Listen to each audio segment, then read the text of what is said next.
Well, good evening. It is March 10th. I'm going to call this meeting to order. It is 6 p.m. I will start by reading the mission statement aloud.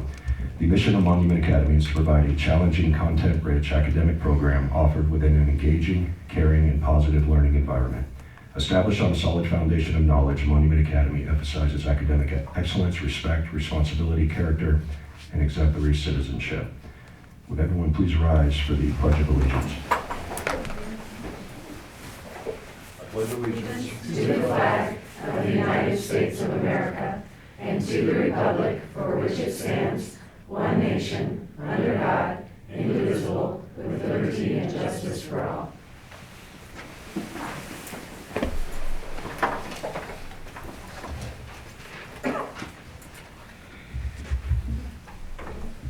All right, let's start with roll call. Mr. Buczkowski. Present. Mrs. Clinton. Present. Mr. Dole. Present. Mrs. McEwen. Present. Mrs. St. Aubin. Present. And Mrs. St. Aubin will be joining us virtually tonight. So we do have a quorum. We will proceed forward with our agenda.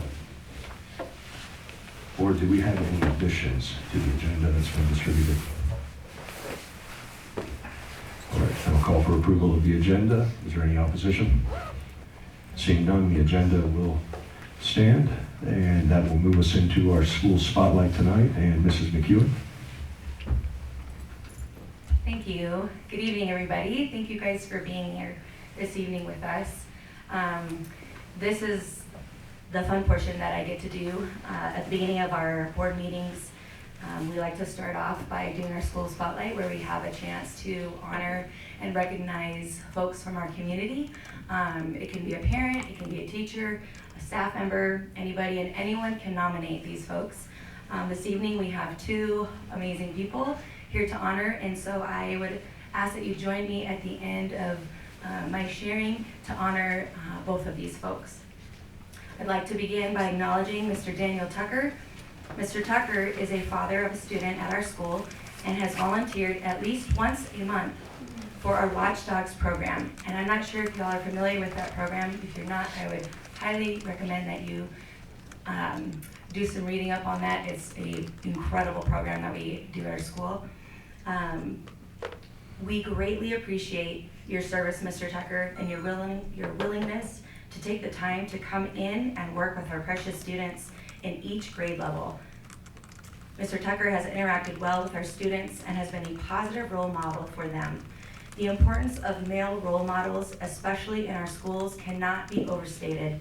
We thank you for your dedication to our students, and we honor you for your service here at Monument Academy. Next, I would like to spotlight Miss Susie Benz. She's right here. Miss Benz is from Colorado here, and her major is in music education. She has taught for over 25 years. That is phenomenal. She joined our school in 2007 as the K to 5th grade music teacher. Ms. Benz has done an excellent job encouraging our students to be confident performers. She carefully instructs her student audience members on the art of being respectful, encouraging, and polite.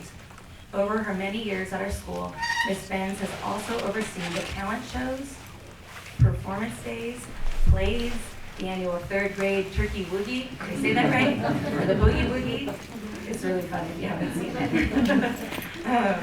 She provides music lessons as well, amongst a variety of other things. This year she is putting on the play Rats, and we look forward to seeing that. That's 5th grades doing that. Thank you so much, Ms. Benz, for your tireless love and care for our students. Please join me honoring Mr. Tucker and Ms. Benz for their commitment to our students and to excellence at Monument Academy.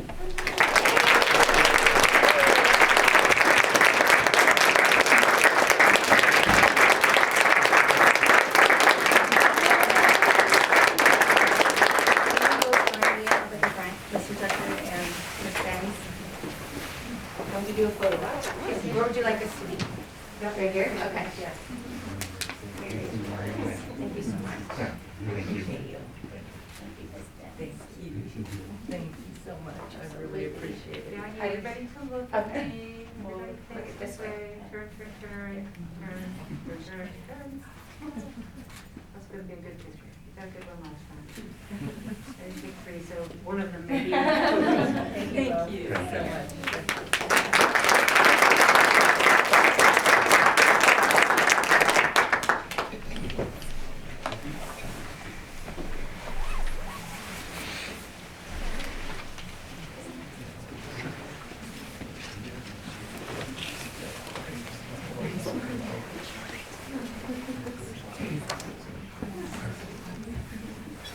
I just wanted to maybe go out of turn here for just a second. I know it's not normal that we would just comment at any particular time throughout the meeting, but Mr. Tucker, I wanted to add my personal thank you to your support for the Dogs program. I know that the Watchdogs program has been perceived very well at the elementary school. If we start ticking the clock down, I think we're to that point where we've got just over 2 months of school left, back out. CMAS testing and some other events going on. There's probably only 30 days left that dogs can sign up to be part of this program. If Mr. Tucker continues his pace, we're down to probably 28 or less at that point. So I just want to take an opportunity to put the plug in. I'm a big supporter of this program. I love what dads can do in terms of influencing our kids, being that male role model. I know this is a program that is very much desired at our East Campus. And I know there's full intentions for the school to implement that. I don't think it'll be done this year, but it is something that I'll make sure I'm being an advocate for tracking to have that program in place for when we open the doors for the August 22-23 school year. So for dads that are sitting in the room tonight, please aspire to be more like Mr. Tucker, right? And I'm only asking you to get one sign up in. He's doing one per month right now. We ask for one per semester, so twice a year, and obviously we have enough students here that if every dad participated in the program, we'd have a very, very long waiting list. So please spread the word about the program. Know that we are going to be moving forward to get this implemented at the East Campus for next year, and then they'll have to come to the meetings at that point, not being on the board, being an advocate to speak off agenda about the Dogs program and just promote the value that it brings to our students from a leadership, discipline, respect level for males and female students. So again, thank you, Mr. Tucker, and please just continue to spread the word for the Watchdogs program. Thank you, Mr. Dole. And thank you, Mr. Tucker and Mrs. Benz, for all you do for our school. Right, that will move us into citizen comments pertaining to agenda items. Tonight, I do have 2 comments. We'll start at the top. Ms. Kimberly Drozdick.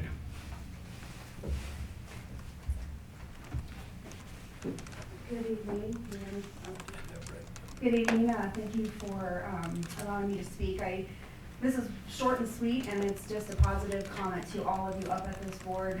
Thank you so much. I've been attending the meetings now, paying close attention to what's happening in our community, and I just want to say thank you from the bottom of my heart. And many people who can't come to the meetings, I'm out in the community talking to people and loving what I'm hearing from what I'm seeing, what you guys are doing for our students, keeping them safe, keeping them, just keeping the character that MA is instilling in our children, and it's important that we continue to do so. I think, it's, I have so many words I want to say, but I can't get them all out fast enough, so I just want to say, once again, you guys are being recognized in the community. There's a lot of people out there supporting you and backing you, and no matter what happens, no matter what is said on the opposition, just know that you have positivity, lots of love, and this is, in my very faithful opinion, God's will for our community. Thank you so much. Thank you, Mrs. Drozdick. Next up, we have Amy McKenzie.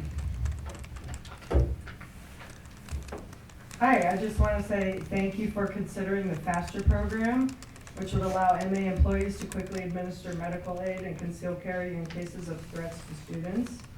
I also want to thank you for your resolution opposing CRT and other similar curricula. Thank you also for your February proclamation regarding the privacy and protection of students as it relates to Colorado Senate Bill 8-200, Colorado House Bill 21-1108. As a parent with a daughter at MA, I appreciate you putting her safety first and supporting the truth. I believe Monument Academy was originally started by parents, teachers, and community members, and these 3 topics all enforce, as stated in your proclamation, that parents, not schools, have the predominant and fundamental responsibility for ensuring the education, health, safety, and well-being of their children. Don't allow a small handful of citizens without students at MA to intimidate or discourage you with accusations of racism and sexism and threats of the district revoking MA's charter. Stay strong and hold the line, and you are very appreciated. Thank you.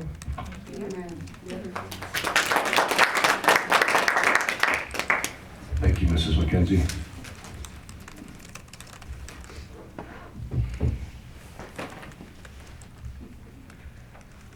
All right, Board, that will move us into our consent agenda. The minutes from February 10th and March 3rd have been distributed to you electronically. Are there any corrections to the minutes? Okay, seeing none, then I'll call for approval of the minutes as distributed. Motion to approve minutes as distributed.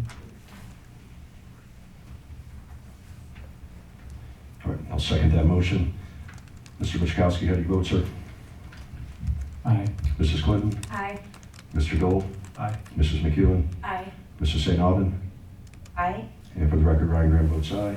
That will move us into approving our next meeting date, and this will be a regular scheduled meeting date of April 14th. Is there any opposition to that meeting date? All right, seeing none, then we will have that meeting set for April 14th here at the East Campus. Mr. Holmes, I know it's a little far out. We probably don't know if the gym will be available that night, but right now we'll tentatively schedule for the gym. And just like tonight, we did have the gym on the agenda for tonight, but we had to move it here due to another event next to us. So, all right, that will move us into reports of administration and committees. Mr. Holmes, we'll start with you, sir. Thank you very much. A couple of items that to report from the last month. We held our vision casting meeting here at this East Campus during the last month. It was pretty well attended, a lot of good questions and a lot of interaction with parents and staff. We also scheduled several interviews we had this week with East Campus principal candidates. Some of those interviews were outstanding. We have 2 more scheduled for next Monday night. And the plan is to be able to introduce those middle school and high school principal at that April 14th board meeting. I also attended the Colorado League of Charter Schools conference. Came back with several ideas that we can discuss and implement, and also some useful contacts that could be beneficial in our phase 2 development, and both from a finance and construction standpoint. For the East Campus, a big thank you goes out to PTO for a great Teacher Appreciation Week that was held here. In addition to that, all the teachers at East have had a formal and informal observation and evaluation. To get the scoop night for incoming 6th graders was a big success with over 200 people in attendance. It was a tremendous amount of energy to get all those students and their families here in the building, and to see their excitement about next year was fantastic. We had a great 7th and 8th grade dance here at this campus, and the interest for our tours here for middle school and high school continues to be strong. We have 10 to 12 people just about every week on those tours, so that's great. For West Campus, again, the observations and evaluations of teachers have been completed.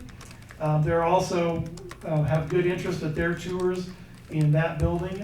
There's a chance that we're going to have to cap some grade levels and start a wait list for the West Campus, since those grade levels are starting to fill up. So if you know anybody that's interested in elementary, make sure they know to sign up quickly and get going. The PTO spoiled the staff during Teacher Appreciation Week with coffee, 10-minute massages, lunch, and some office supplies. There was a great Kindergarten International Day festival that was held. Here it was just phenomenal. And 1st grade also went on an awesome field trip to the Mining Museum. So those are some of the highlights from the last month. Thank you, sir. Board, any questions for Mr. Holmes?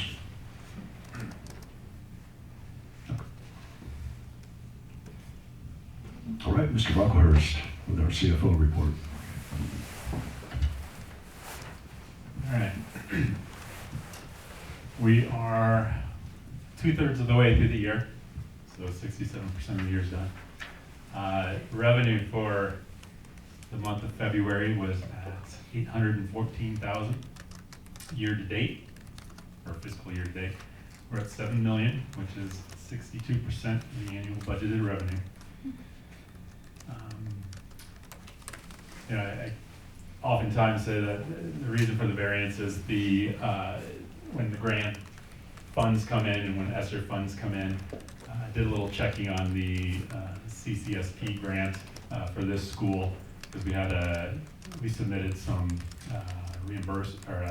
form for reimbursement a while ago. It landed on the desk and got forgotten, so it's back in process. So we'll get that here squared away here soon. So that number will look a little better this month. Expenses for February were $876,000. Fiscal year to date, we're at $6.3 million, or 56% of the annual budgeted expense.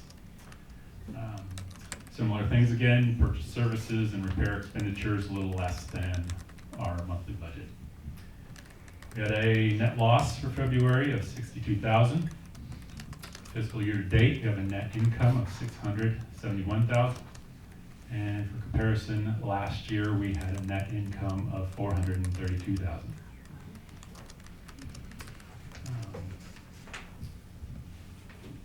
We are in the process of working on the budget for next year. Just a little information there with regard to PPR for next year. Right now it's looking like it's about 9,100 per student. We'll continue to keep an eye on that because it's not been solidified until I think later on in May, somewhere in there. So we'll adjust that as necessary. Looking at enrollment right now to kind of see where that lands. It's still kind of early, but we'll plug in a more solid number and we'll have some more solid numbers for April here for the budget. Also got some things on the recirculation plan. I know Megan's up next to talk about 105, so maybe I can hold off on some of these until we jump to that piece. But otherwise, that's about it. There's other highlights in the report. Is there any questions I can answer for you? Will you be prepared for a proposed budget next month to present to the board? Yes. Okay, terrific. How much time should we allocate for that? I think if we give ourselves about 30 minutes, I can go through the high-level revenues and expenditures for the year that we expect and some differences from that one to this one to give you an idea of kind of where we stand. About 30 minutes. Mark, do you have an estimate for what net income will be at the end of the fiscal year combined? For this year? Yeah. Not at this point. I haven't taken a look at that yet.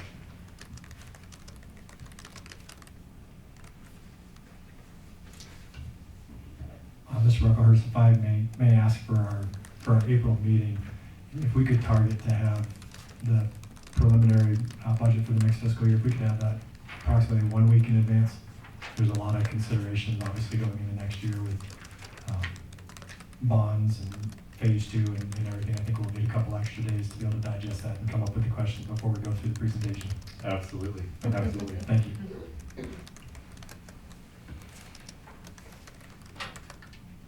Thank you, sir. All right, committees, Highway 105, Ms. St. Alvin, you are up. Hi, everybody. Can you hear me? Yes. Can you hear me? Okay. Well, I'm joining you virtually tonight from Salt Lake City at a volleyball tournament. I have a little bit of information from the Highway 105 meetings that we held this month. And first, though, I'd like to start out by just thanking Mr. Brocklehurst. He has really done a lot for this project, and he's helped us work with our consultant and our attorney, and so thank you very much to him.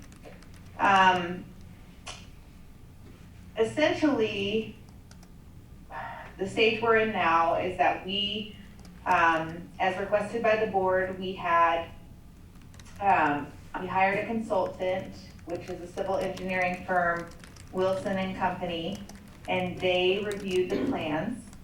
And what we were asking them was, you know, do you see any fatal errors? And then also, do you feel like this plan will work? And they came back with a few recommendations, but overall felt that this plan will work for Monument Academy.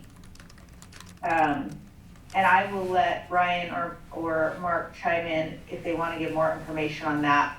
But just to finish up my portion, at this point on March 28th, we would like to call a special board meeting to approve our MOU with the county as well as the construction plan. So before March 28th, we will be distributing both of those documents to the board for review. And then if that is approved by the board, we are in the process now of applying for our building permit, which is submitted to the Colorado Department of Public Safety. And it's a state building permit. The building permit itself will take 8 to 10 weeks. So that is putting us to mid-July to start construction. So we are pushing the limits, so that's why we are calling for a special meeting just to get this done as soon as possible. And then the Highway 105 actual expansion project will begin in November of 2022, so November of this year. And then in the summer of 2023 is when we plan to complete our recirculation plans, the roads on our property with the road that's going to connect in the front, which is hard to describe without a visual. But that is kind of the summary of what is happening with Highway 105 at this time. Any questions? Or Ryan or Mark, you want to comment at all? No, but you are absolutely correct. We're going to have to call a special meeting. We're looking at March 28th to do it sometime that morning. And we need to meet with El Paso County. And we have this in the discussion action tonight, and I can talk further about it, but we'll also need MAVC involved. So we can talk about that here in a bit, but that pretty much sums up where we're at right now with the county. But we have to get an MOU signed. That has to go before PPRTA. And then from there, permit process, and then obviously our owners are out bringing in our own construction firm to do the actual work. So a lot going on with 105. Mark, did you have anything to add, sir? Just a couple kind of updates. In terms of that permitting piece, that had to start now, so that's actually in process. It's already been submitted. Good. So that we can, because of the time it takes to have that sit on a desk before it gets reviewed. So that has been submitted. There's another permit with environmental that's also been submitted to this point. Just a few days ago, met with lawyers and to discuss the reimbursement agreement, because I had some concerns on that agreement that I wanted to make sure that MA was protected in terms of cash flow. We were able to work out those things to where both parties are happy with how that's going to look. So we should be in good shape. So we're not basically floating alone to make this happen. Yeah, I guess those are the main things. Perfect. All right. We will move on to curriculum with Mrs. Clinton. So the only thing I really have to report is that I met with our new director of academics and spoke through just a couple things, and it sounds like we will possibly be meeting as a curriculum committee perhaps in April. So we'll maybe for our next meeting I'll have something to report on there, but at least we're going to get up and going again.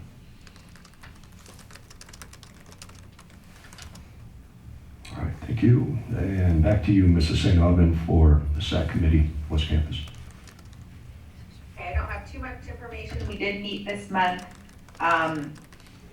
and just went over the questions that will be on the end of the year survey, which it's hard to believe that we're already to the end of the year. We are planning for the Staff West survey to go out the last week of April. And so the last day of April would basically be the deadline. And then we would like to, the reason that we're kind of trying to squeeze it in there is that we'd like to have the results and recommendations from the committee at the May board meeting. So that is the timeline, but that is all I have for now there. All right, thank you. Mrs. McEwen, SAC East. So SAC East had a great meeting yesterday. I got to meet Mrs. Leone as well for the first time, and I'm very excited to have her on staff with us at our school. I'm really happy that she is back with us. The fact that we will be able to benefit obviously from who she is, but her experience, she knows Monument Academy, she was there at the beginning of it, is huge for us to have her back. So I was really happy for the chance to meet her in our meeting yesterday. We primarily focused on the NWEA numbers, just preliminarily, which Mrs. Leone shared with us. And we were really, really encouraged to see where we tested last.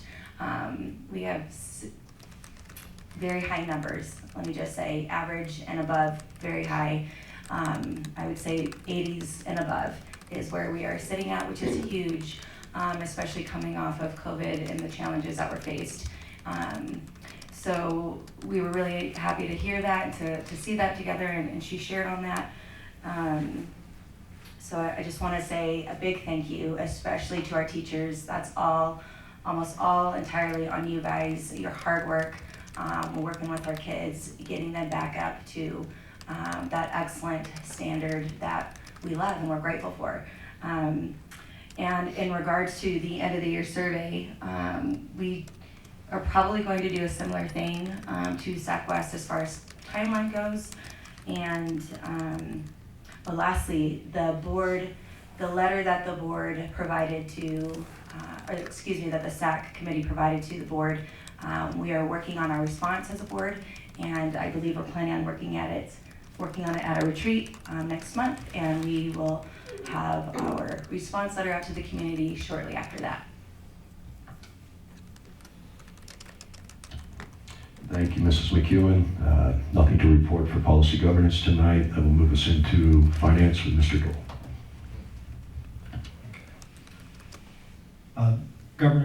Finance Committee met this last Tuesday with Mr. Graham, myself, Mr. Buffahurst, and Mr. Holmes, all in attendance. Mr. Buffahurst pretty much covered what took place in the Finance Committee. We are in the process of reviewing the preliminary budget, getting ready to be able to propose that here at the April board meeting. Some things that I just want to call out now as we get ready here in about 3 weeks to receive that budget and start reviewing it. There's just a lot going on at the school, and it's all positive stuff. I've been able to start talking about some positive things right that are coming out as we get through all these battles that have been going on over the last 2 or 3 years. Phase 2, it's just about here. We've got meetings lined up over the next couple of weeks, working with possible financial options for Phase 2. I'm very optimistic as to what the outcome of that will be, but nonetheless, we're ready to get breaking ground. We're ready to start growing this school, as Mr. Holmes talked about earlier. We do have grades at the elementary level that are reaching their caps, and so I want to just echo what Mr. Holmes said and encourage you. If you do know others that are looking to get students into the elementary level, we're trying to get our count up by about 150 to 160 students for next year. That'll put us somewhere around the 1250 number. I think it's actually 1247. That's a goal that we're targeting right now. We do have a lot of great traction there as we get into next year. Our bond payments, we've mentioned this several times. We have an increase of $1.4 million across our bond payments for next year. That's a big number, but with the increase in students, it can be something that can be absorbed. Of course, more students means more staff, and that's all a working piece of the budget. Fundraising, we're going to talk about some other things here later tonight, so I don't need to get too long-winded at the moment here, but Again, fundraising is a piece of the budget for the next fiscal year. There's a line item that calls for $150,000. So as board members, as parents, constituents, whatever hat it is you wear, there's a lot of demands on the school to build out new facilities, increase enrollment, increase safety, add SROs, get teacher pay up, right? I apologize, I should have mentioned that first, because that just needs to be a priority, right? As we look at the budget, some other things that I need to keep emphasizing. As a charter school, we pay for our own facilities. That's not how public schools have to spend their funds, right? So we spend large dollar amounts of our overall budget on these facilities. That ultimately impacts what we can afford to pay our teachers. We're somewhere, I believe it's around 20%. If there's a teacher in the room that wants to correct me on that number, please do so tonight. But we're about 20% below district. We'll get into some numbers later as to what does it take to get there. You're going to hear comments in the general public about potential MLOs or mill levy overrides in upcoming votes and whatnot. And I want to acknowledge that we can all get excited about that, but that doesn't close the differential on our teacher pay. If we get an MLO, well, so does every other public school in D38, right? So staff member pay goes up at those schools just as it does us. That 20% differential doesn't close. We got to figure out how to do that. Fundraising is going to be a key piece. So I think those are just some of the big highlights that we'll be paying attention to as the next fiscal year budget is proposed. And you're going to hear me really helping to support some of the fundraising events that are already getting ready to kick off. And I'm going to share a couple other ideas tonight as we get into that piece of the agenda because fundraising needs to become a big part of the school. As a parent, I recognize where I spend my dollars, and at the end of the day, I can certainly invest more in my kids' education. And I know everybody's in different financial positions, but it's time for this school from an administration level to step up and ask our families to help. And again, I know everybody can help out at different levels, and that's okay. But at the end of the day, we need to step up because there's only so many ways that we can produce dollars. And the one way that we're not doing it right now is through fundraising.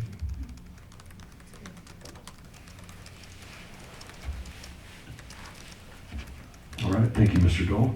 Mr. Vichkowski, Buildings and Facilities. No report this month. Thank you. And back to you, Ms. Clinton, for volunteer. Okay, so we didn't meet as a committee this month, but I did want to give some numbers. So far, since the beginning of February, when the volunteer portal was put out there, we've had 70 volunteers that have signed up and have logged over 700 hours. And that some of those hours are logged from fall semester, but predominantly those are from January on. And we currently have opportunities that have come up at East Campus for car line, including the need for somebody to help with the crosswalk, and lunchroom here at East Campus as well, to have somebody helping check names in the lunch line. And then West Campus currently has opportunities to help at recess, in the lunchroom, in the art room. Miss Benz with her 5th grade musical. We need large potted plants. So if you can help, chat with her. And then in the library, and just a plug for that, book fair signups for volunteers are available now as well. And Ms. Collier is planning a special raffle just for volunteers, and you also get tax-free purchases if you volunteer. So if you have not signed up yet, when you leave tonight, grab one of these and sign up, and then see where you can get plugged in. And there's lots of ways as well. If you are doing things outside of school hours, you can still log in and log those hours, and it still helps towards our account. So that's all I got. Thanks. If I may make a suggestion and bring it back to the Watchdogs program, especially for the East Campus, helping out at Crosswalk, helping out in the lunch line. That's great visibility for our dads to be out there to see, for parents to see the Watchdogs on the campus at the Crosswalk. In the lunch line, great opportunity for every kid in the building, because a Watchdog may not be present and before every student throughout the entire day, although they do have great visibility as they rotate through the classes. But again, this is another area where that program should be utilized to get visibility on the program itself, but also to help alleviate some of the burdens that our staff is carrying. Great, thank you. Mrs. St. Alvin, I do believe you have somebody speaking on your behalf tonight for RDC. Yes, the breath hours will be speaking for me on RDC tonight.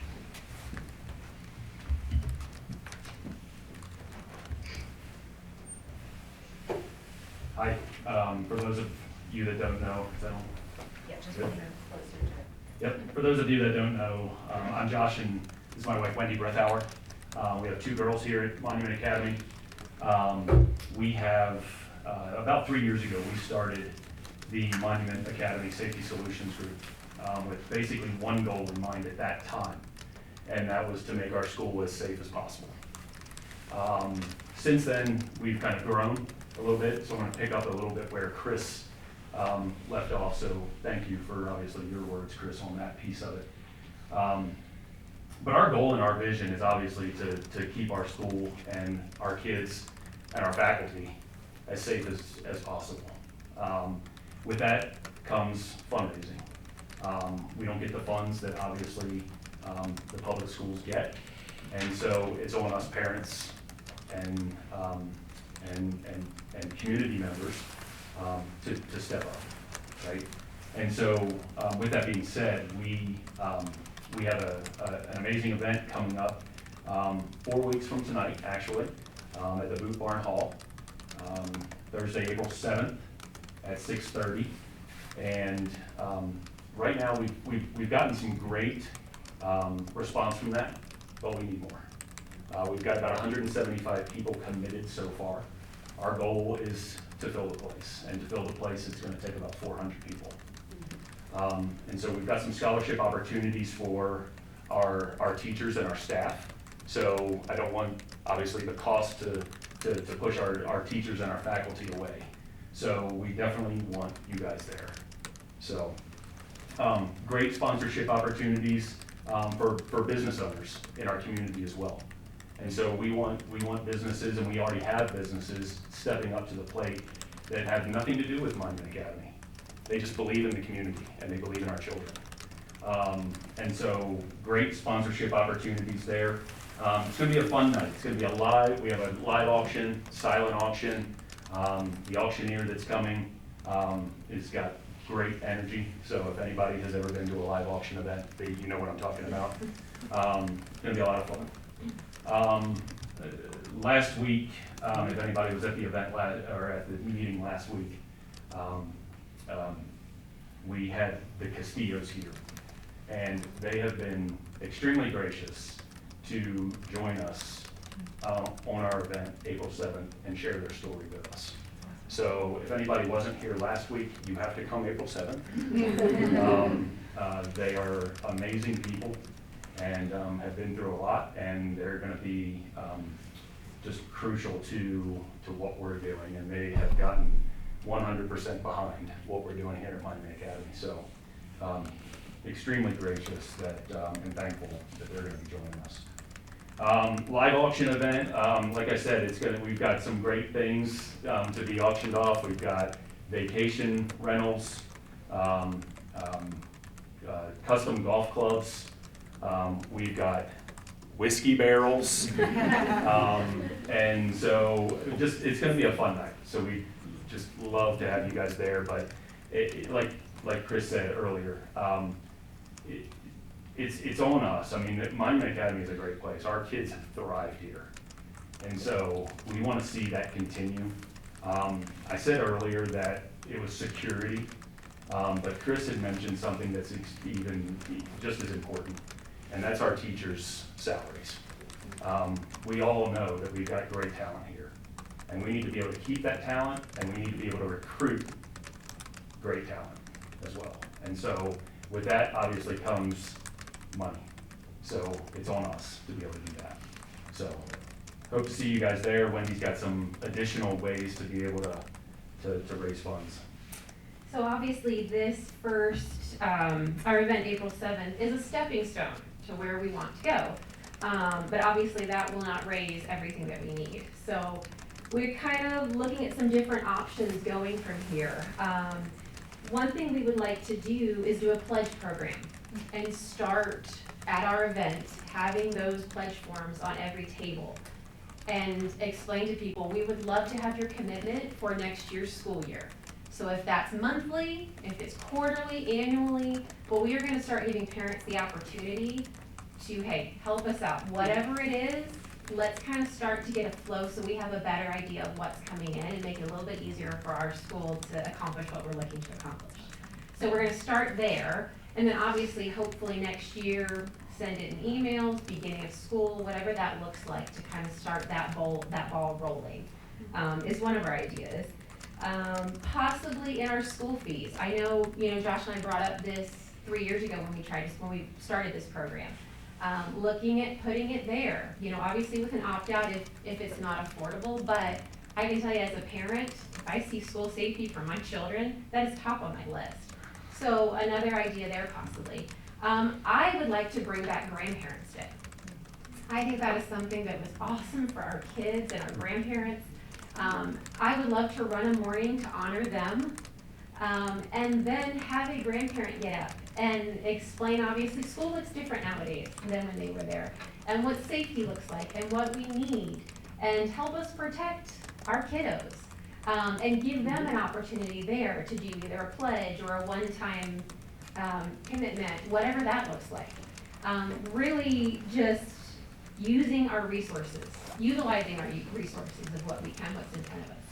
So would love to, after this event, meet with Mr. Holmes, figure out our next steps, talk with you guys of where to go next. But here's a couple ideas of where we would like to take it and make this program grow with FASTER possibly. It's a phenomenal program. So we want to get on board. We want our teachers here. We love and we're proud of them. And we want the school safe. So thank you guys. Thank you. Thank you. Greatly appreciate all you two. Real quick, can I just add, thank you so much to Josh and Wendy for all of your work on this event and your entire committee. I love your vision and I love just your passion for Monument Academy. I just want to echo what Chris has said. This is a gap that we haven't asked for from our parents, and I know it's time to start asking. And I truly love this school, and I believe we have a lot of people here who love it too. And so I think these are all fantastic ideas to get people just even to realize that there is a need, because I think some people just don't even know. You aren't asked and you don't know, you don't give. So thank you all for those ideas and your work on this. Yeah, just echo that. Thank you guys. I know you're putting in a lot of time, a lot of energy and commitment to this, and we acknowledge it, we appreciate it, and we're certainly looking forward to being there that night. If I may, this is where I'll get a little bit more long-winded on the fundraising piece. I've had the opportunity to speak to Josh and Wendy both independently and together. And again, thank you for your efforts and just where your hearts lie on this. One of the things that I wanted to do tonight, and I started to do this at our last board meeting, I wanted to quantify what certain dollar levels can do. Because a lot of times when we're fundraising, we may not understand what the real need is.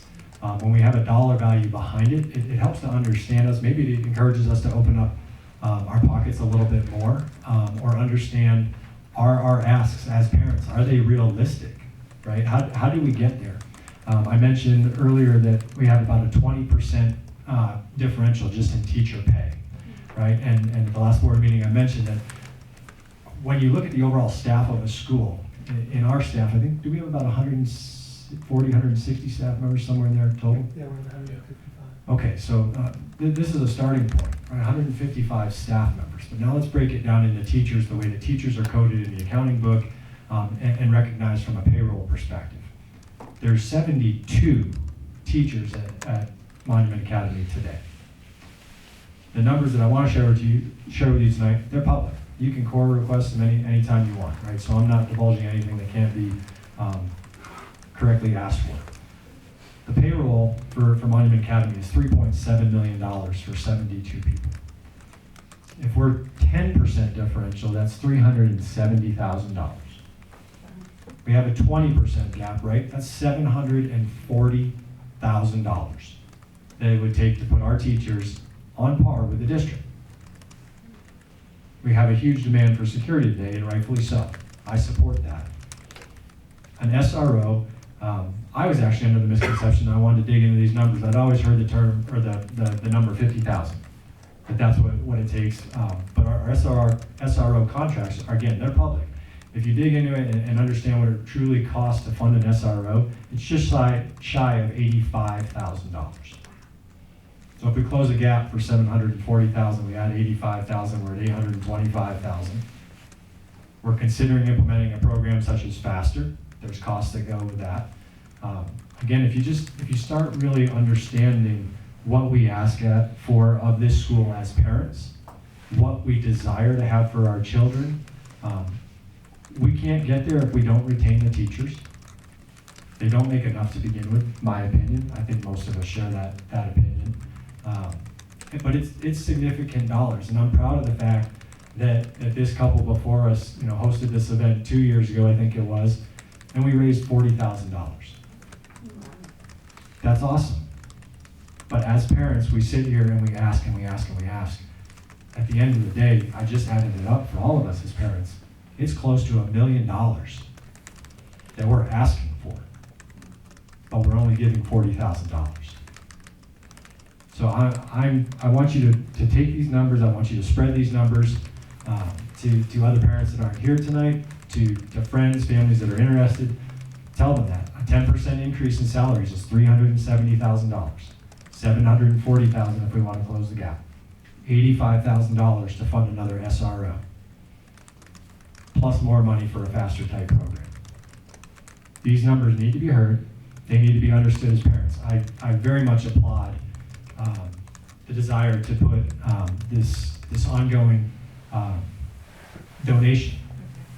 I think that's awesome. I think we can do, Wendy, I shared the term with you earlier, and I can't remember, it's when you say that you're going to give money, but you're not actually giving at that time. What was the term I used? A pledge. Thank you. I think a pledge drive right now would really help us out to understand what as parents are we willing to give to this school on an annual basis. Let's not overlook the fact that these are all donations that are, 501(c), right? They're tax deductible. So there's some advantages there. You're getting an advantage as well, but yes, it's more money out of your pocket. But let's not overlook the fact there's some advantages you can have on your taxes as you give these dollars. If you start saying that we have 1,000 students and we all give $25 a month per student, that's $300,000 that we raise just through a $25 pledge per student per month over the course of a year. It doesn't take a lot to get there if you spread it over 1,000, and again, I understand that not every family can give $25 per student per month. Even to some, that's a big ask, and that's okay. We're not looking to break the bank here. We're just asking for everybody collectively step up as much as you can and help this fundraising event. And it just needs to be an ongoing annual support from us as parents, from a continued voice from the board, from our other committees that are putting on these fundraising events. It just needs to be heard loud and clear. Our competition down the street, if I'm correct, they ask every family to pledge $750 per year per student. They're not 100% successful, but that's another tangible dollar figure that you can go home with tonight and understand what other schools, charter schools in our position are doing to raise those funds. Again, $750 over 1,000 students, $750,000, right? The number grows pretty quickly, but we have to stop and realize what we're asking for and what it takes to get there. Excellent. Thank you, Mr. Dole. That'll be a perfect segue into items requiring board discussion and action that'll lead us into FASTER. Obviously, we were all in attendance last week and had the honor and the privilege of listening to Mr. Castillo's testimony in relation to his son's last day on this earth, and it was obviously very, very touching, compelling, and it's awesome to hear that he's going to be a part of the April 7th fundraiser. I had heard a little bit of that last week, but I'm glad that you provided confirmation tonight, so that's terrific. So the intent with FASTER was to open this up to the community. Ultimately, we're looking for feedback. We want your input as a community, and we talked about last week that we were going to have a survey put out to the MA community along with the teachers and staff. We just have not finalized that survey. Just for the board's understanding, I have been in touch with Mr. Brian Ray, who is the superintendent of Peyton. He was on the panel last week, and their survey that they provided to their families, to their teachers, was pretty simple. I mean, I think they were 2 questions each, so we can obviously put something together fairly quickly, get that out to the community, and maybe have some results from that to present at the April 14th meeting. And then from there, probably discuss taking action on FASTER, if that is something we want to implement in the school, or if our community does not necessarily respond well to that. And of course, our teachers, we would like to hear from them through the survey. That said, that's really all I have to talk about on FASTER. If anyone else wants to speak to it. Just a question, Ryan.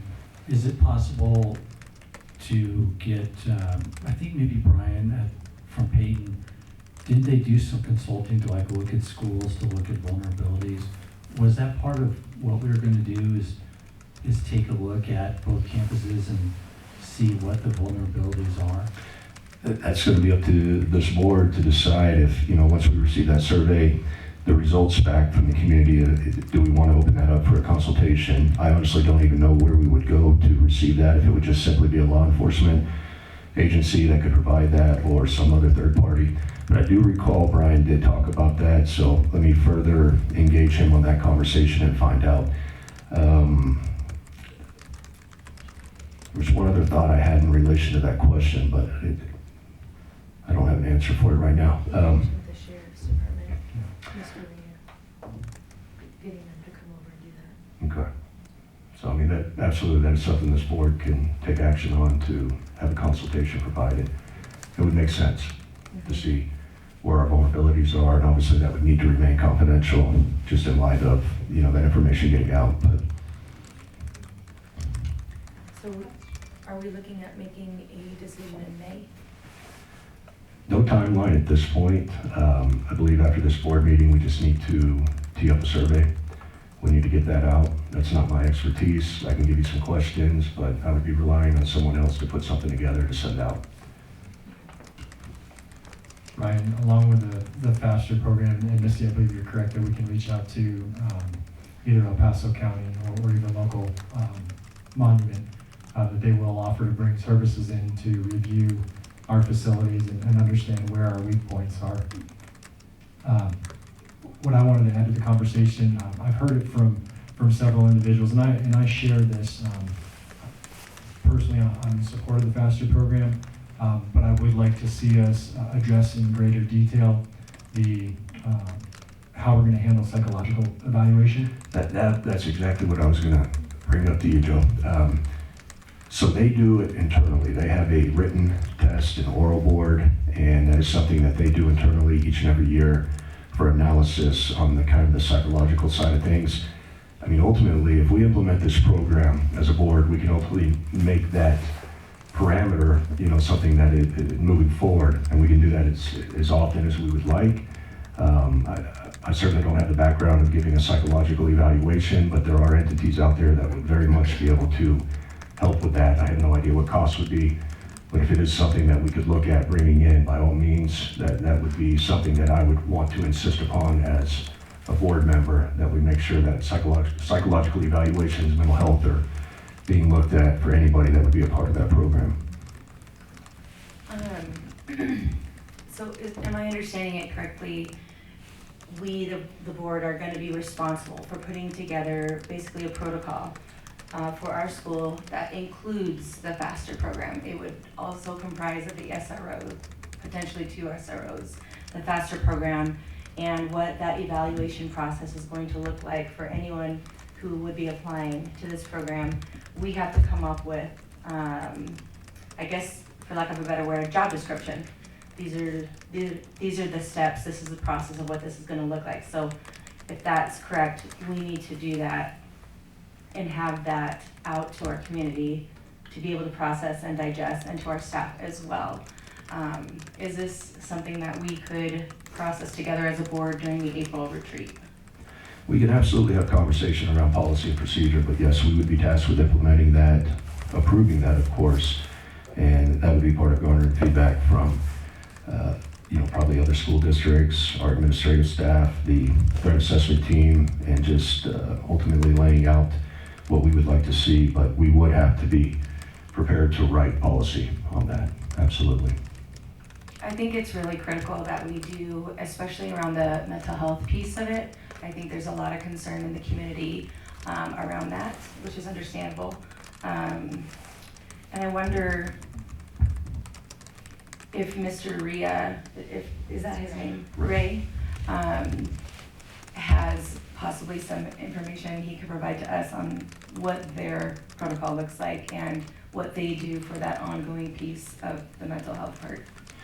Yeah, I didn't get too far ahead in asking him to provide too much. I wanted to find out just basically the community engagement, the staff-teacher engagement, and how we would move forward from there. And then once we have those results, I mean, this is all stuff, obviously, I can have conversations with him offline and receive that feedback and bring back next month to and just present to the board, give you an understanding of what they are doing, probably what some of their policies look like.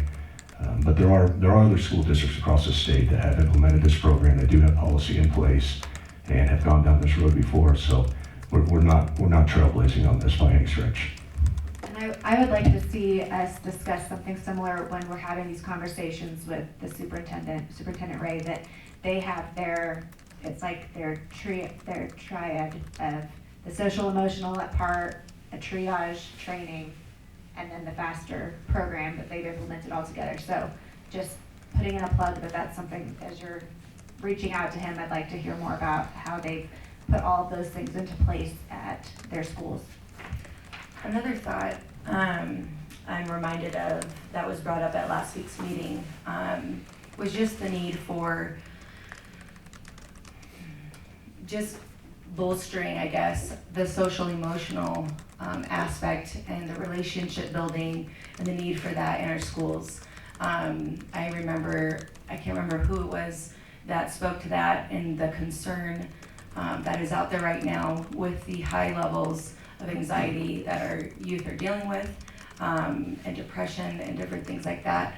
And I'd love to, I'm not sure how we would go about this, but just discuss that piece as well as, are we doing enough as schools to address that piece, to build a relationship, to make sure that our students and our youth are healthy and are well, and if they're not, that relationship is really being built and growing between our students and our on-staff counselors.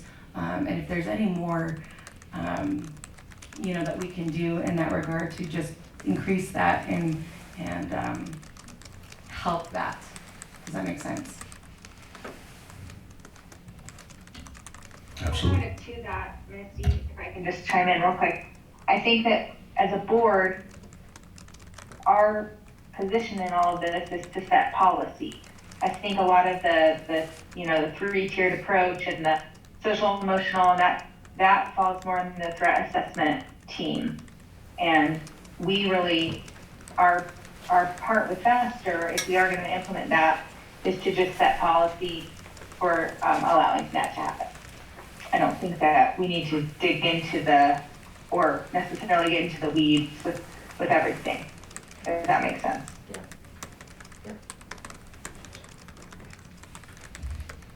Right. Based on Megan's comments, should we set an expectation for the threat assessment team to come to the April board meeting? April board meeting is what we're focused on, right? For this? Retreat. This is for the retreat? That's a great question. I don't even have a date for the retreat. I just know it's on the agenda tonight, so. All right, well, I'll stall for you on this while you think about that for a second. At that point, Megan, I think we should ask Ms. Duca and the threat assessment team, when we get ready to truly digest this program, costs associated with it, we're going to need the threat assessment team to give some sort of presentation and understanding of how you feel this program will be implemented, the requirements of it, from all these different angles, costs, quantities, psychological evals, mental health issues, anything, as much as you can possibly bring for that. I think that'll help us and as well as the community understand. Okay.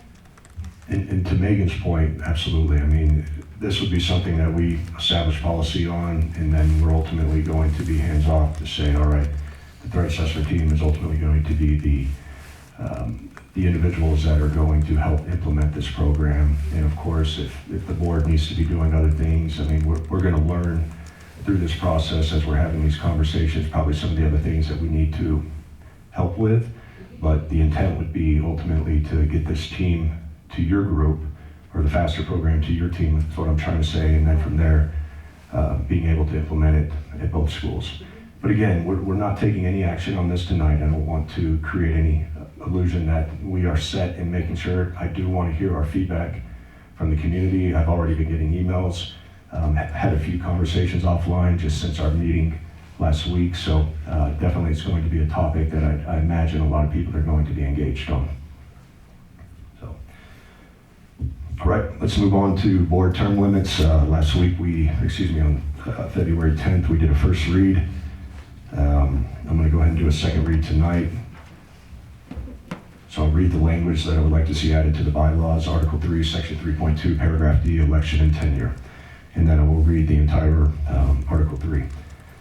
So the language last week under the first read was stated, in accordance with Colorado term limits for locally elected officials, term limits for MA directors are 2 consecutive terms. For purposes of counting 2 consecutive terms, directors appointed to vacancies and serving 18 months or less are not considered to have served a term, while directors appointed to vacancies and serving over 18 months are considered to have served a term.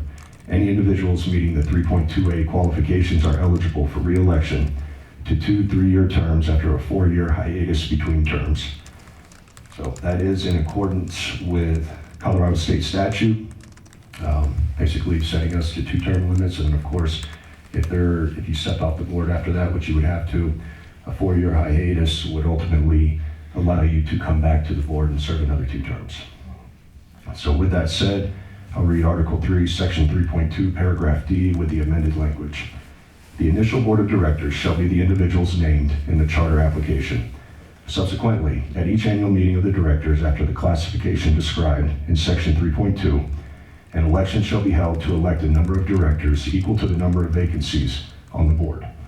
To hold office until the end of the 3rd succeeding annual meeting, each director so elected shall hold office until such director's term expires, and thereafter until such director's successor shall have been elected and qualified, or until such director's earlier death, resignation, or removal. In accordance with Colorado term limits for locally elected officials, term limits for MA directors are 2 consecutive terms. For purposes of counting 2 consecutive terms, directors appointed to vacancies and serving 18 months or less are not considered to have served a term, while directors appointed to vacancies and serving over 18 months are considered to have served a term. Any individuals meeting the 3.2A qualifications are eligible for re-election to 2 3-year terms after a 4-year hiatus between terms. With that said, I hereby move that the Monument Academy Board of Directors adopt and approve the language as read aloud in the second read for the purposes of amending the bylaws, Article 3, Section 3.2, Paragraph D. Second. Is there any discussion on said motion? All right, seeing none, I'll call for the vote. Mr. Buczkowski? Aye. Mrs. Clinton? Aye. Mr. Dole? Aye. Mrs. McEwen? Aye. Mrs. St. Aubin? Aye. And for the record, Ryan Gray votes aye. The motion carries. That will amend the bylaws. Mr. Buczkowski, what is the best way for us to proceed forward in having that updated? Do we have the master? I will look into it. Okay. I didn't know if that was something we had already received through policy governance, so. Yeah, we amended it once. We amended it once earlier this academic year, and then it's just whether we have that or, the school administration has it, but we can put that red line in and have it, have a clean version as well, distributed. Okay. I want to make sure we get that updated on the website to make sure the electronic version is up. So let me know if I need to help you with any of that. All right, that'll move us to our March 28th special board meeting. As Ms. St. Aubin has already talked about with the Highway 105 committee, we need to call a special meeting for the purposes of signing on the MOU. So as we understand, we have 2 other, we have the Monument Academy Building Corporation, which oversees the West Campus, and we have the Monument Academy Foundation, which oversees the East Campus. Mr. Dole, correct me if I'm wrong, but the board members that sit on MAF are the same as MABC, is that correct? That's correct. Okay. So at that meeting on March 28th, because you do sit on the MAF board, which means then you sit on the MABC board, we would want to make sure to have those board members present. Got it. So MABC and the Monument Academy Board of Directors would both have to sign or execute the memorandum of understanding with El Paso County in order to proceed forward. And that will help with securing the funding that we're going to need for reimbursement, of course, through Pikes Peak Rural Transportation Authority. That meeting will be conducted on April 14th. And so that's why we're having to call a special meeting. We want to make sure that there's no issues that come out of the March 28th meeting, because there probably would not be time to address that if we waited till our regular meeting on April 10th, or excuse me, April 14th, actually the same night. So that's the reason we're calling for a special meeting. So the county has requested, just based on that being a Monday, that is a Monday, correct? Yes. They have called, or not called, they have asked that we call for the meeting in the morning. And so I'm going to leave this up to the board. I've got the morning opened up, so whatever is convenient for this group.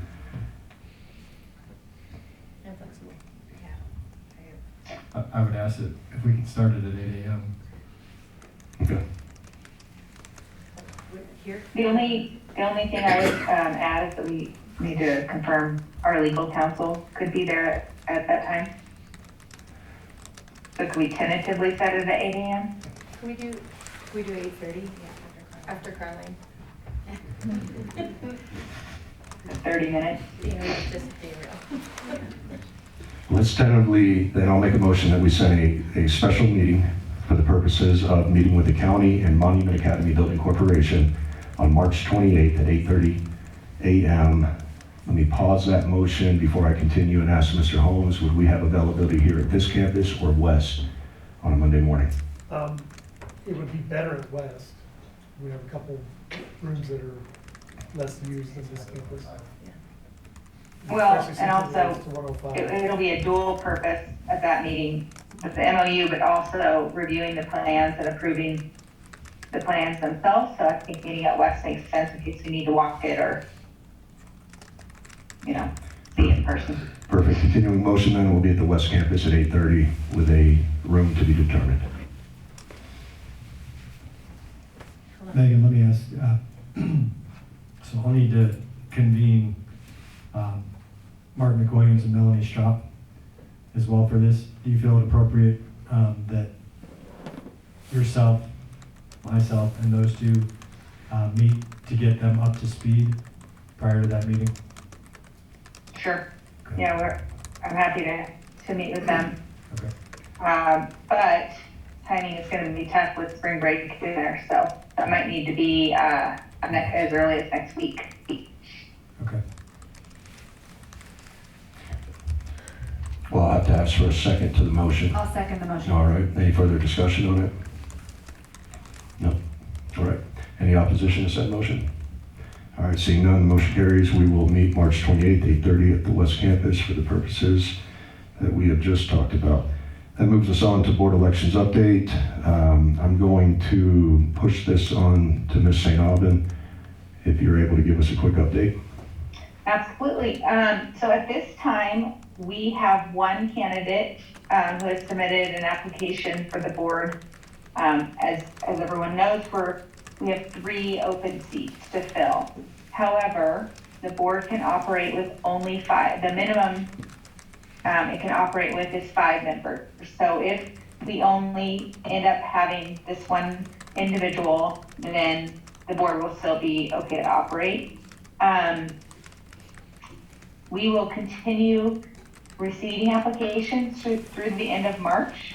And then at the April board meeting, we will ask any candidates at that time to give a 5-minute statement of interest publicly at the board meeting. However, if we only end up with 1, 2, or 3, we probably do not need to go through the voting process. I don't see why we would need to. So that is where we are at as of today. And I would love to encourage more people to to run for a seat because it really is a great way to serve the school. If we, Megan, if we forego the election and just go through acclamation process, I don't know this, do we have anything in our bylaws that shows us that process? Was that something that we have discussed in the past? We rewrote the bylaws Or the last policy? year, or well, we approved them this year, right? But The I policy, don't remember yeah. anything in there about, I would have to look at it, I'm not sure. Joe might know better than me. Well, either way, that's something obviously we can consider as a board. That would probably save some money, of course, if we could just go through an Yeah. acclamation process if we don't reach any more than 3 candidates or 3+. Correct. And so just for clarification, March 31st will be the shut-off to application process. That's correct.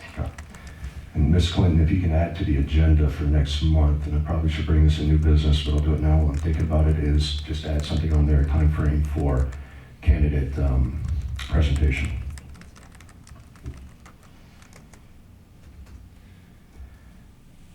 Any further discussion, board elections? I'm just gonna try to speak on every line item tonight. You're just trying to make this meeting long. I know, right? Well, based on what I see we're adding to the April meeting, I won't talk much there. No, I just want to plead the case out there to get, again, our parents interested in serving on the board. I don't know what the holdback is. Maybe you think we have to work too hard. Maybe it takes too much time. I don't know. But I don't sugarcoat it. It takes a lot of time.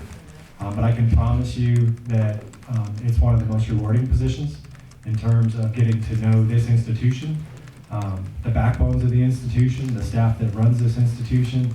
It is incredibly rewarding.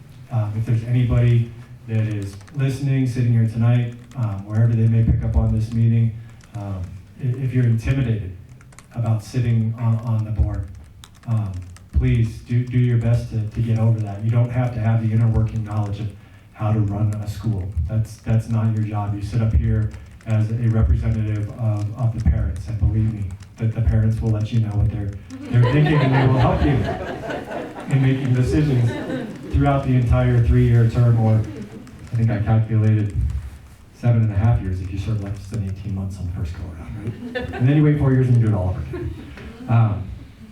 No, it's just an incredibly rewarding position. It does take a lot of time. I've mentioned this to Megan. Megan and I roll off at the June board meeting. But I wholeheartedly believe that there has been, over these last 3 months, just an incredible course correction at this school. I know that there are still faculty members that are given resignation notice, and sometimes I wish they were gave more detail, because I don't want it to be understood as, oh no, MA's in trouble and staff members are leaving. There truly are personal reasons that we have these departures being announced. And I know that we will be blessed with some amazing staff going forward, and this is just part of schools and any business. That's the reality of it. There's just people that we do turn over, but I'm really excited for this school. There's a big part of me that wishes this wasn't the end of the 3 years for me. I do need a little bit of a break, I'm not gonna lie. But again, if there's anybody that's even considering it, I know you'll be rewarded. I owe it to the school and the board members to reach out to a couple people that I know would do well sitting before all of us as parents representing us and steering this school on the path that we've now got it back on. So apologize for being long-winded, but it's important. Thank you, Mr. Dole. All right, the spring retreat in April. Ms. Clinton, I'm going to let you take this one on. Okay. So as we can all tell from some of the items that have been brought up tonight, we have some things that we'll take some discussion, and instead of just having a regular work session, I'm proposing we plan a spring retreat and just make it a longer work session, but have lunch and I don't know, try and make it more fun.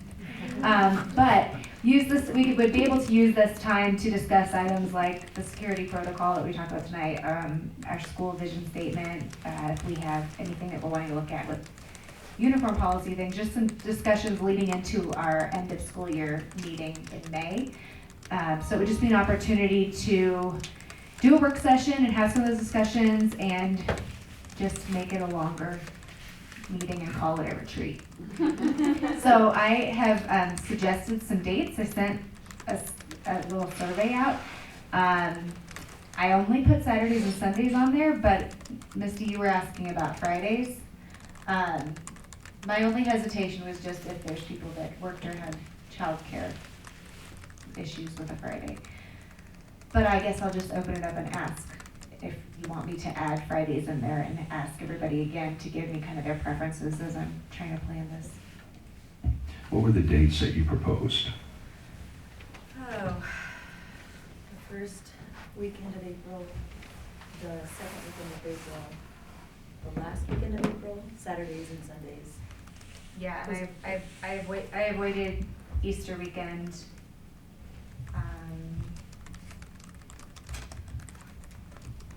And then I avoided a weekend that I knew I was gone, sorry, but if I'm planning it, I get that discretion if I'm the one planning it, so. I think, so it was the first, second, and last, yeah.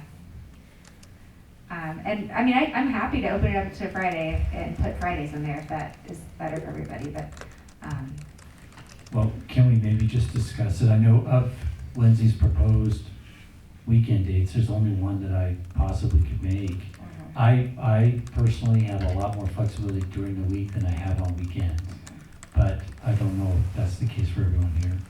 I would say that's the same for myself. Of all those weekends, the only one I'd be able to do would be the 30th. Otherwise, a Friday would be better for me personally, but whatever works for the majority. Mark, Mr. Holmes, what, if we look at Fridays? I'm at your service. Maybe would Friday the 29th work for everyone? We're talking morning. What time are we talking? Mornings? Talking all day. We're gonna have dinner then? I mean, I honestly Great. expect it could be, I mean, with the list of things I'm looking at, my best guess was around 5 hours-ish. I don't know. I mean, it's just hard to say. It depends how discussion goes, but, 9 to 1. block off 9 to 2, and then we'll have lunch in there, and, you know, if we finish quicker, great. Friday, April 29th works. 9 to 2 would be fine. How does the rest of the board feel about that date and time? That's fine. It's good with me. I'm good with that. The only thing I see on the school calendar for that day right now is the middle school field day. I don't know if that matters to any of you all, but That's what we can do for lunch. Could do some racing. get our cardio in. Yeah. Yeah, I don't think I'm needed here for field day. So, Mark, does that work for you? Yep. Perfect. All right. Sounds like we have a spring retreat date for April 29th, 9 to 2. Obviously, we will have to post that per Colorado Sunshine Law, but go ahead and put that on your calendar for now. And then location, TBD. I'm assuming West Campus. We can have a yeah, unless you classroom. want another location like we did for our fall retreat. I mean, I can open it up to our conference center in my office and potentially do that. I would just need to confirm that nobody would be in there that day. Another thought to throw out there, would it be possible to include, because this is gonna be the end of April, we'll be done with board elections, hypothetically, or no, we're not. Because Well, we would, I mean, at that point, the applicants are done, and, We would want to open it up to the applicants. yeah. I think that would be really good if we could. Uh-huh. Let me look at this, sorry. So I would believe we're going to be talking about strategic plans, vision, moving into the new fiscal year. Yeah, if we have an election, the formal election would be held the last week of April, so I actually think that would be perfect. Ms. Stuka, if we included a segment where we're discussing security stuff, would we maybe be able to schedule you in? Like, you wouldn't have to come hang out with us for 5 hours, but. It sounds like fun. You guys look like a fun group. But we'll buy you lunch. Yeah, I'd be happy to, whenever you need me. Okay, we'll mark April 29th. We can add this back to the agenda for the 14th, and we'll confirm the date on the 14th. I will find out the availability of the conference center, and if that's not open, we can always do this at the West Campus or another venue. All right, perfect. That moves us into our board comments and announcements. That completes our board discussion action items. So I do have one announcement under H. So there's been some interest in the community about the results from the school assessment survey that we did with every employee. And we received the results of those at the day of our last board meeting in February. And the good news is that 80% of the people that were invited to that survey participated in it. And so we have some valuable data to look at. And unfortunately, we're just not in a position to report on it to the public at this point for a couple reasons. One, just it's been a busy month with the other security issues, the CRT resolution, the proclamation, other things that happened in the last month that just sort of ended up going on the back burner a little bit. Also, some of the data in those surveys is sensitive and is currently being used as part of HR employee files. And so we're basically needing to work with the attorney to figure out which data has to stay a part of employee files and it be redacted, and then the rest of the information then be released to the public. And so we just have to work with our attorneys to make that happen.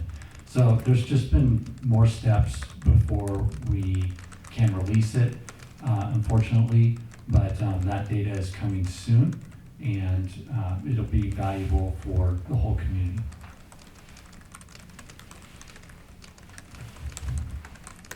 Thank you, sir. Board, any other comments or announcements? I do have a couple PTO announcements. They are recruiting for next year, so if you're interested in joining PTO leadership, please reach out to the respective campus presidents. And then also West Campus PTO had been planning a STEAM night, and just wanted to say that the STEAM night and parking lot auction were canceled, but there will be a movie night on May 6th, and then the next West PTO meeting will be March 16 to 8:30 a.m. Terrific, thank you. That moves us into new business. We've already covered quite a few things. Board, is there any other new business you would like to propose for next month? All right, seeing none, then I'll entertain a motion to adjourn into executive.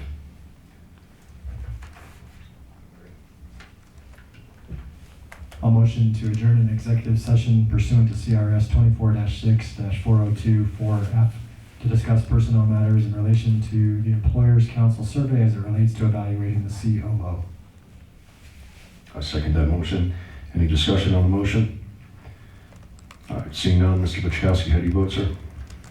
Aye. Ms. Clinton? Aye. Mr. Dole? Aye. Ms. McEwen? Aye. Ms. St. Aubin? Sorry, aye. And Brian Graham votes aye. That adjourns us into executive session. We will be back into open session. I don't have a time frame. You're welcome to stick around in this room. We will retreat ourselves to another area. When we do come back from executive session, I don't perceive any action items that will be taking place. So, but again, you're welcome to stay around if you would like. And from there, we will open it back up in open session and adjourn. So thank you guys for being here tonight. We do appreciate it. Appreciate all the engagement, everything you've done to support us, especially over this time. So thank you.